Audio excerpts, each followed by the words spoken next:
This is the Lone Crater YouTube. We hope this video helps.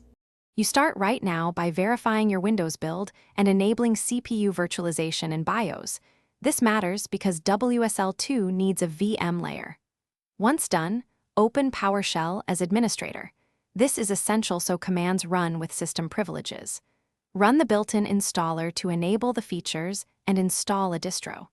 This single command sequence creates the VM platform and WSL integration. You avoid manual feature toggles and get a supported, maintained setup without juggling multiple steps. Once the installer finishes, reboot to finalize feature activation and then launch your chosen Linux distro. You'll create a Linux user and password at first run. Make sure to set WSL2 as the default with WSL set default version 2 so new distros use the faster, full kernel architecture. If you prefer a specific distribution, use WSL install Ubuntu or check available options with WSL list online. These steps ensure consistent behavior and better performance for networking and file system operations. You finish by updating the distro packages and confirming WSL's kernel and status.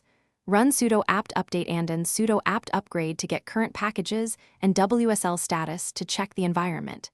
If needed, apply WSL update to refresh the WSL kernel. Finally, make sure integration with Windows tools is acceptable. Configure file sharing and Windows path behavior if you rely on cross-platform workflows.